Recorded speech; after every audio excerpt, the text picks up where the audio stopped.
So hello students and welcome back again to another video tutorial by Genome Biotech. In this video tutorial, we would be continuing our talk about the cell signaling pathways relating with the GPCR protein complexes, that how GPCR protein complexes are going to induce cell signaling in the case of receptors through the via the receptors that are referred to as GPCR.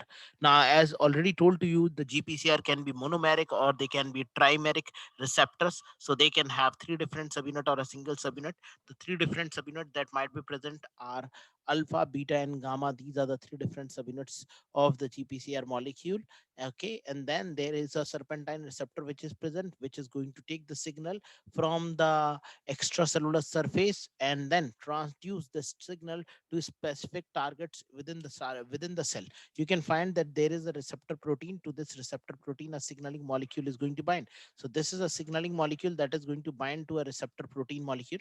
Okay, so the signaling molecule binding to a receptor protein, once it binds to a receptor protein, it induces a change within the cell by inducing the activation of the alpha, beta, or the gamma subunits. So these are the three different subunits that are going to be activated, either alpha, beta, or gamma. The alpha subunit exchange the GTP with respect to the GDP, catalyzing the activation to take place through the GTP binding. Once the GTP has been bounded, the beta gamma subunits have been separated. The GTP bound will be activating several different types of activators, several different types of enzymes or modulator. It can have several function. It can activate specific enzymes, activate specific enzymes, specific enzyme.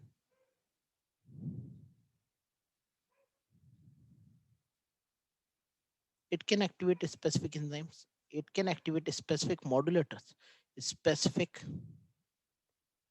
ion channels, ion channels, etc. can be activated. So specific ion channels can be activated, specific enzymes can be activated. So those enzymes and ion channels can become activated and then can stimulate several different types of transduction of the chemical stimulus that has been received or perceived by the cell. Now, you can find that the family members of the G protein can be of several different types. They can be G alpha, they can be G beta gamma. So these all these different members can induce the signal transduction to take place. Some will be activating the enzyme adenylate cyclase, the most common enzyme that could be activated. Adenylate cyclase is an enzyme that has the inbuilt capability to convert the ATP molecule into cyclic AMP. It has an ability to convert the adenosine triphosphate molecules into cyclic AMP. Once it is going to form the cyclic AMP is going to activate the protein kinase. It is going to activate protein kinase enzyme. Okay, protein kinase is going to be activated. Once the protein kinase is going to be activated, it will cause the separation of the catalytic and the regulatory subunit of the protein kinase from each other. Once the subunits will be separated, one of the subunits is going to move into the nucleus and then it is going to enhance the rate of transcription of the particular gene through CRAB. Now, how it activates that we would be looking forward. Similarly, stimulatory signals from the GPCR could be used to activate the calcium ion channels. They can effectively activate the opening of the calcium ion channels to take place. Okay, there are GPCR molecules such as the olfactory GPCR molecules. Now, what do you mean by olfactory GPCR molecules? Olfactory GPCR molecules are the one which are present in the olfactory sensory neurons, and they are the one which are used for the nerve stimulation to take place in the olfactory system. That is, we can smell different types of compound because of the presence of G olfactory, which is present. So thus G olfactory is present. GI.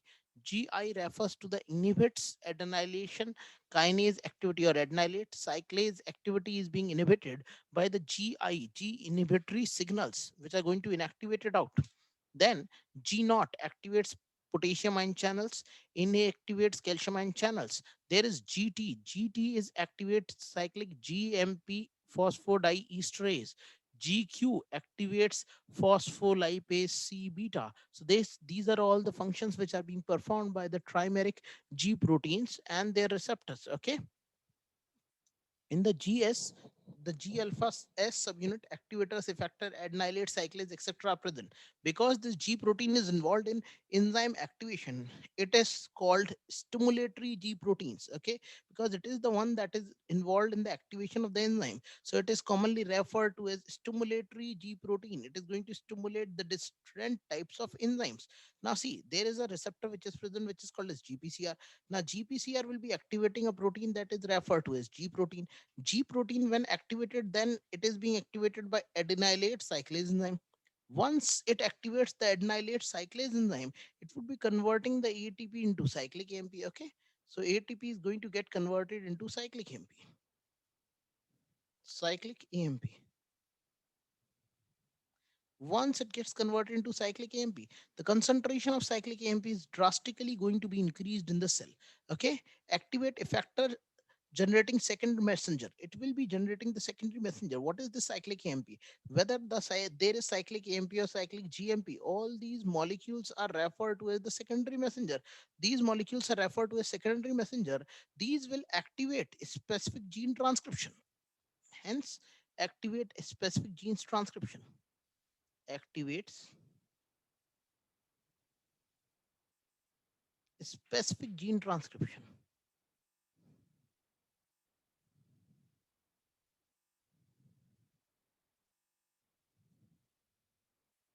Gene transcription. So they are going to activate a specific gene transcription and the genes are going to be transcribed. So this is what we are going to look forward. You can look here. The epinephrine stimulation causes an increase in the cyclic GMP level. Once the cyclic AMP level has been increased and subsequent activation of the protein kinase A enhances the conversion of glycogen to the glucose 1 phosphate by stimulating glycogen degradation protein kinase A. This is what I have explained it to you in the book Cooper. Okay. Now, the protein kinase A once gets activated, the glycogen phosphorylase kinase then in turn phosphorylate. Okay, the glycogen phosphorylase kinase then in turn phosphorylate and activate glycogen phosphorylase, the enzyme that degrades glycogen. Ultimately, it is going to activate the glycogen phosphorylase, and ultimately, the glycogen phosphorylase is going to degrade the glycogen molecules.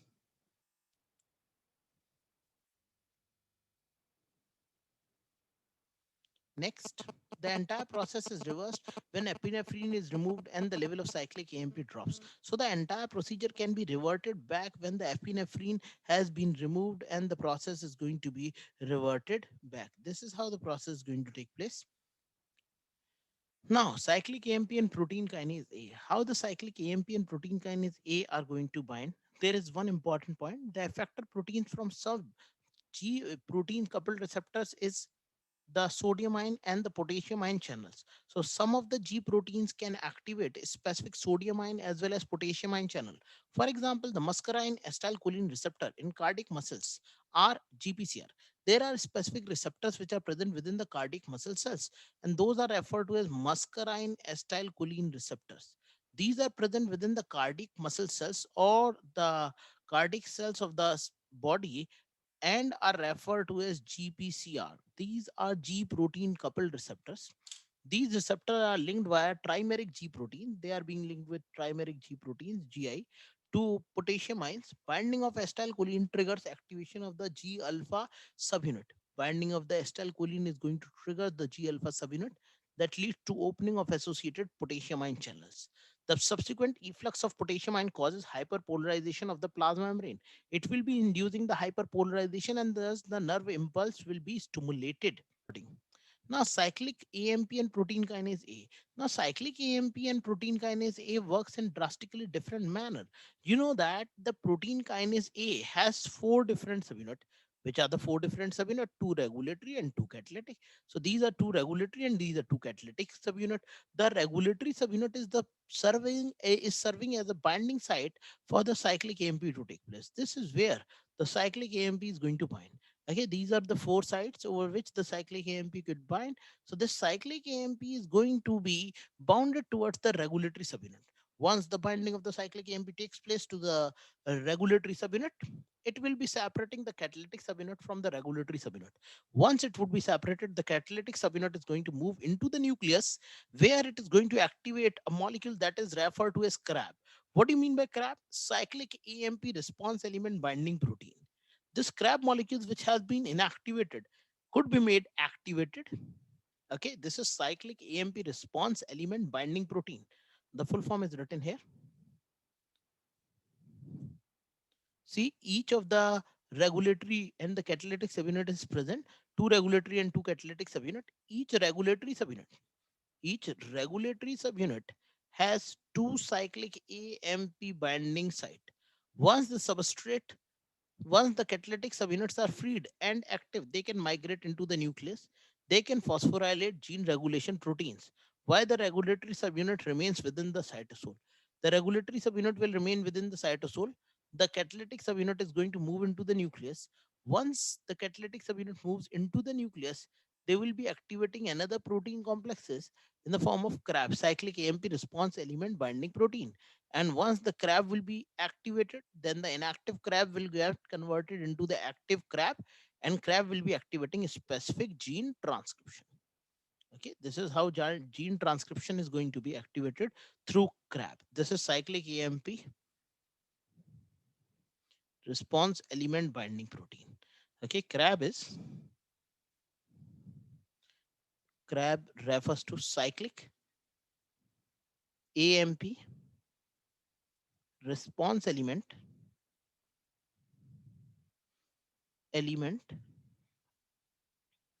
binding protein.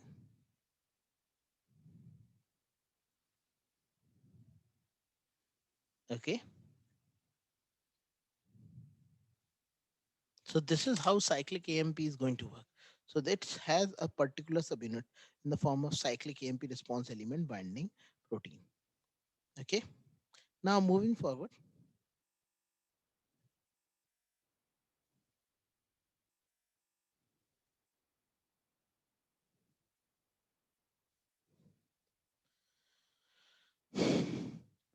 Now what are these protein kinases? How the protein kinases are being made?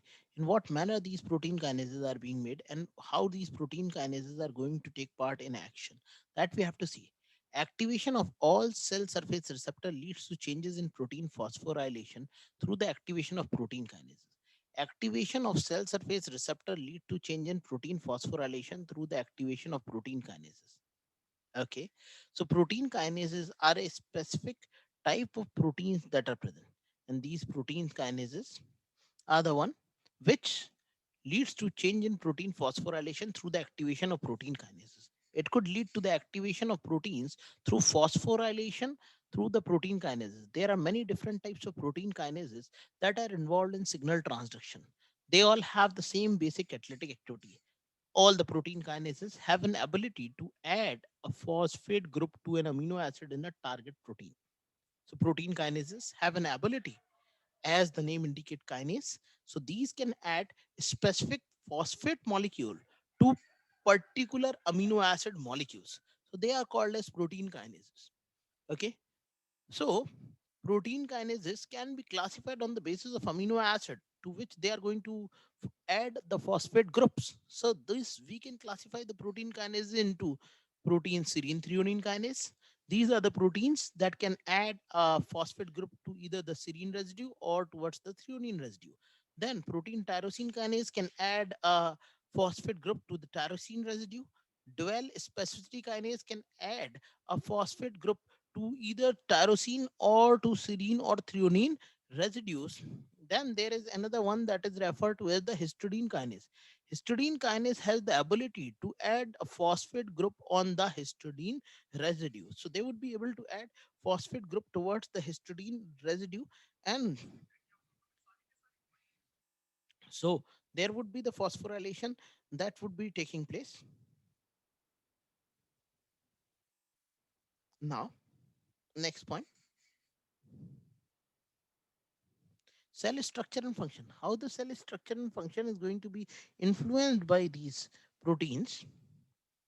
Protein kinase may be membrane bound. Now, protein kinase can be of several different types. Protein kinase can be membrane bound or cytosolic on the basis of their location in the cell. So, protein kinase, there are two different types of protein kinase that might be involved. One is referred to as membrane bound, another one is referred to as cytosolic. So, cytosolic protein kinase are mostly serine threonine protein kinase. You know that whenever a phosphorylation of an enzyme takes place, the enzyme gets activated. And whenever the dephosphorylation of an enzyme takes place, the enzyme gets deactivated. So, serine threonine protein kinases are a specific type of kinases that can activate a particular enzyme. The activity of protein kinase is opposed by the activity of protein phosphatases, which these protein phosphatases have the ability to remove phosphate group from a specific substrate protein. Okay, so the activity of protein kinases are in opposition with the activity of the protein phosphatases. Protein kinases are the one that will be activating and adding a phosphate molecule, whereas protein phosphatases will be the one which will help in the removal of the phosphate group from specific protein molecules. There are key specific enzymes which are being involved in the process of cell signaling. What do you mean by phosphatase? A is referred to as phosphatase. Phosphatase is an enzyme. It has an ability to remove the phosphate molecule. It is an enzyme that removes a phosphate molecule from its substrate by hydrolyzing phosphoric acid monoesters. So it is an enzyme that has the ability to remove phosphate groups. So it is referred to as phosphatase. Phosphodiesterase is an enzyme that has the ability to break the phosphodiester bond. It is an enzyme that can break the phosphodiester bond. Then there are kinases enzyme which are present. Now, what do you mean by kinases? How does these kinases enzymes are going to act? In what manner these kinases enzyme are going to function? So, kinases enzyme are a specific type of enzymes that are going to be functional.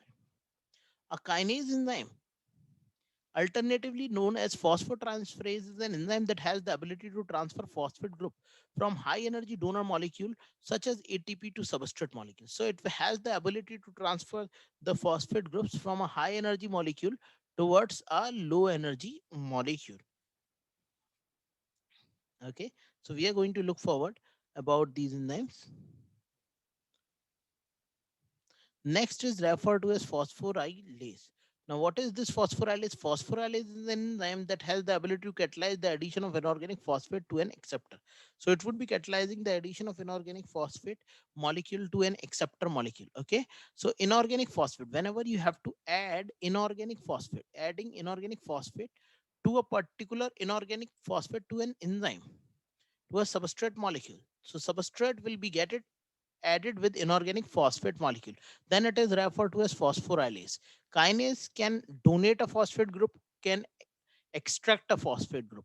Phosphodiesterase will be the one that would be cleaving the phosphodiester bond, thus can destruct the DNA, destruct DNA as well as RNA. It has the ability to destruct DNA and as well as RNA molecule. So it is the one that would be destructing the DNA or the RNA molecules. Phosphatase, enzyme that removes the phosphate group from its substrate by hydrolyzing phosphoric acid monoesters. Now, the next point, the GQ and phospholipase C beta. What do you mean by phospholipase C beta? How phospholipase C beta are going to be acted upon? Okay.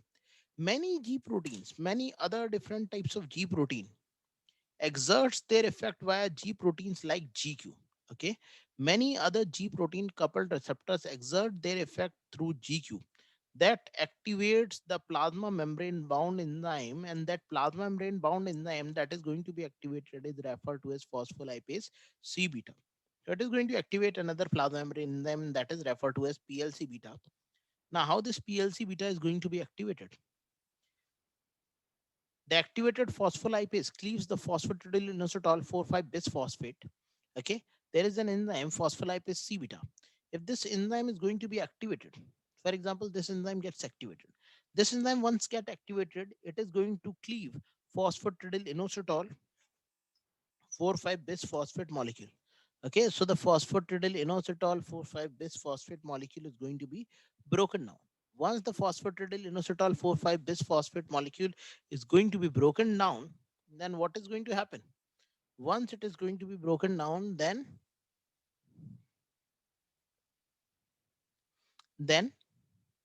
it is going to generate two different types of secondary messengers. Which are the two different types of secondary messenger?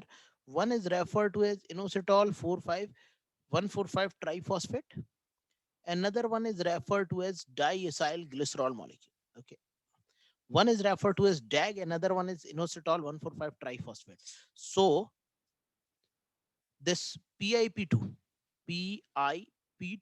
gets dissociated to form IP3 plus DAG, diacyl glycerol.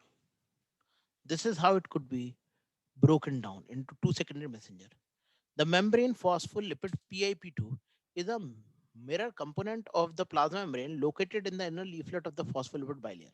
One secondary messenger, which is referred to as diacylglycerol, remain associated with the plasma membrane, and the other moves into the endoplasmic reticulum, where it is going to open the ryanodine receptors. How?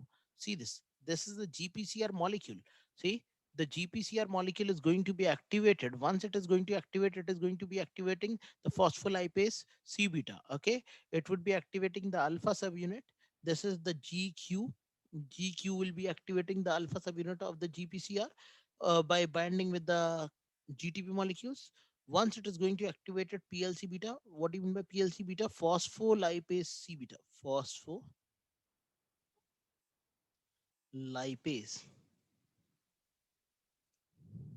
C beta. So this is phospholipase C beta that is going to be activated. Once the phospholipase C beta is going to be activated, it will break phosphatidyl inositol 1,4,5 triphosphate into diacyl glycerol plus 4,5,6 triphosphate molecule. PIP2 gets converted into diacyl glycerol and IP3. This PIP2 is phospholipid component that is present. It will form inositol 1,4,5 triphosphate and diacyl glycerol. PIP2 is phosphatidyl inositol 4,5 bisphosphate. PIP2 is phosphatidyl inositol 4,5 bisphosphate.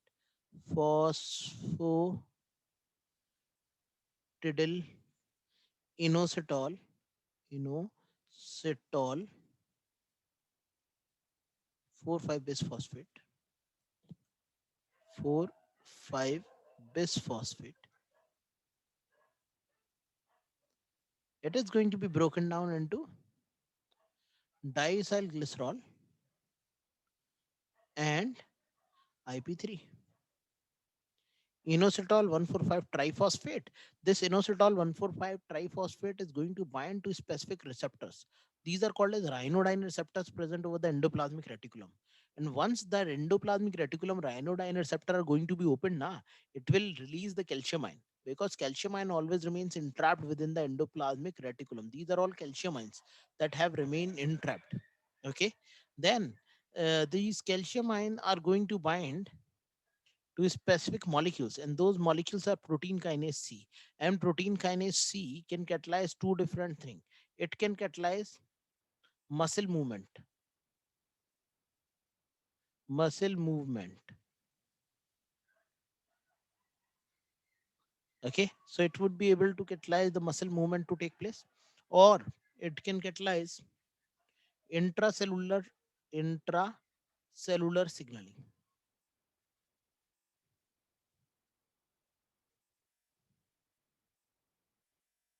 So there would be intracellular signaling that would be activated. Now, how this intracellular signaling is going to be activated, in what manner this signaling is going to be activated, that we would be looking forward. Okay.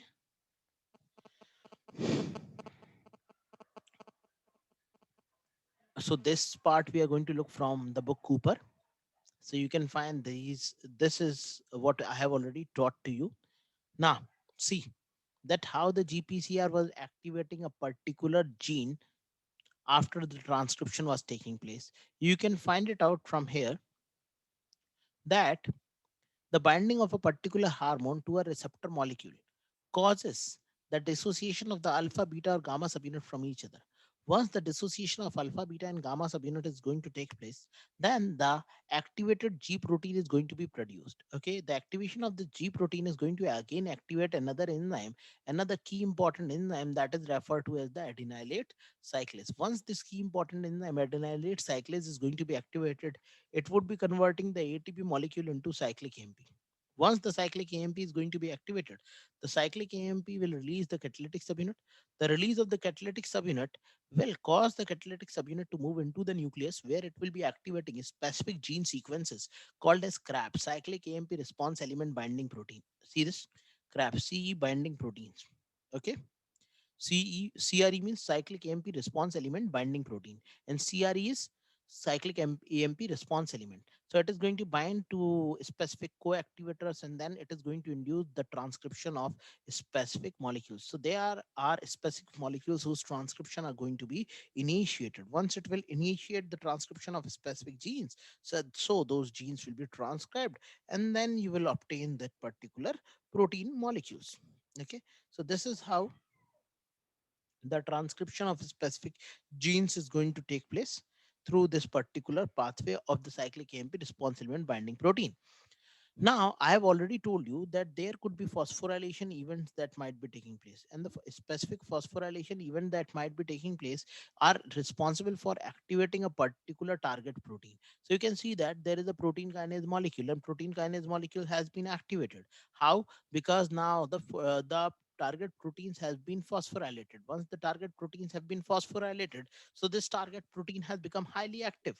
How the phosphorylation is going to take place? So there is a protein phosphatase 1, and this protein phosphatase is going to neutralize the inorganic phosphate molecule. Okay, and then it is going to be inactivated in the form of a target protein, whereas protein kinase is going to activate it out. So there are specific proteins which are involved in the activation and deactivation of the intracellular receptor proteins. Okay, so that is why we have studied all these different types of proteins that are involved in activating and deactivating.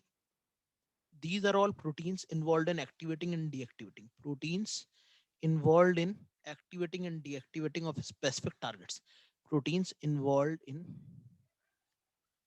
activation and deactivation and deactivation and deactivation activation of specific targets.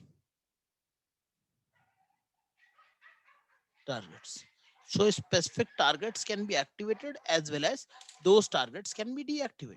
Okay, so we have already seen this part. Let us move to the Cooper book. Now the next is about tyrosine kinase that they would be talking about, but there would be signaling pathway regarding that. Okay, that is not given here. No problem.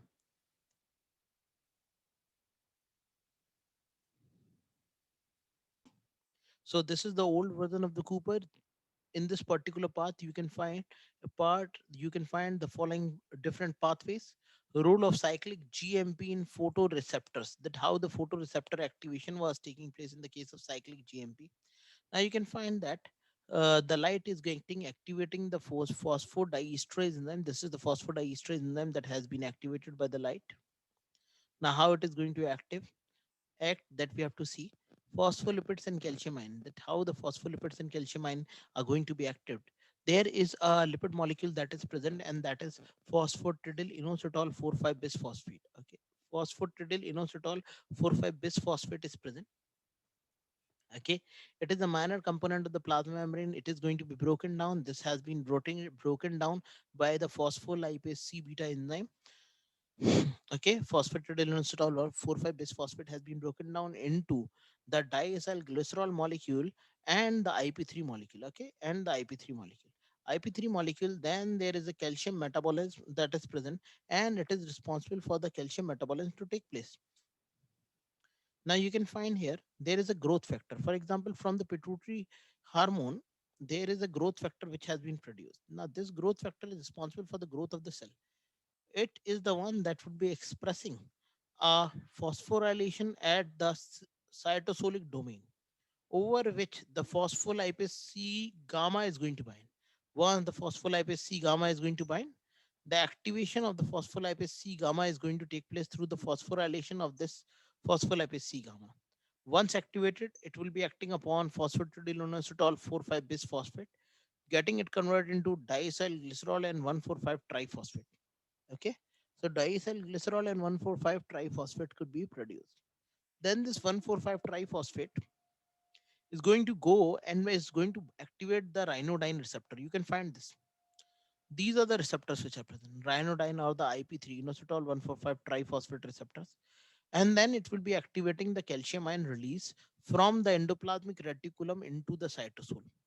Once the calcium ion are being released from the endoplasmic reticulum into the cytosol, then the activation of and formation of these calcium ion will specifically activate a protein which is commonly referred to as the calmodulin protein. Okay, there is a protein molecule that is going to be activated, and that protein molecule is commonly referred to as calmodulin. The binding of the calcium ion will lead to activation of calcium calmodulin protein complex. It will be the one that would be activating the other different types of receptor molecules. Okay, and then it will be inducing the next step that is referred to as the muscle contraction. Muscle contraction, because the calcium ion have been activated, and calcium ion have activated another class of protein that is referred to as calmodulin. Calmodulin is a class of protein that is responsible for muscle contraction through actin myosin movement via sliding filament hypothesis. Sliding filament hypothesis. You must have studied about this filament hypothesis. So, sliding filament hypothesis is the one that is responsible for the sliding of the filaments hypothesis. Next, in the next part, you can find that there is calcium ion. Calcium ion is going to be released into the cytosol. Now, this type of part is going to take place in the case of nerve stimulation. When there is a nerve stimulation, for example, this is a neuron that is present. Okay, for example, this is a neuron that has a cyton present over its body.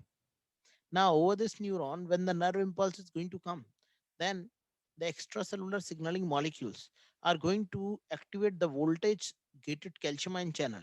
We release the calcium ion channel bind to the ryanodine receptors and will be facilitating the movement of more calcium ions. How? You can find ryanodine receptors being activated, and ultimately large number of calcium influx is going to take place. So this is how the calcium influx takes place and are responsible for the muscle movement and other things. Okay, just a second. Deleting all the annotations.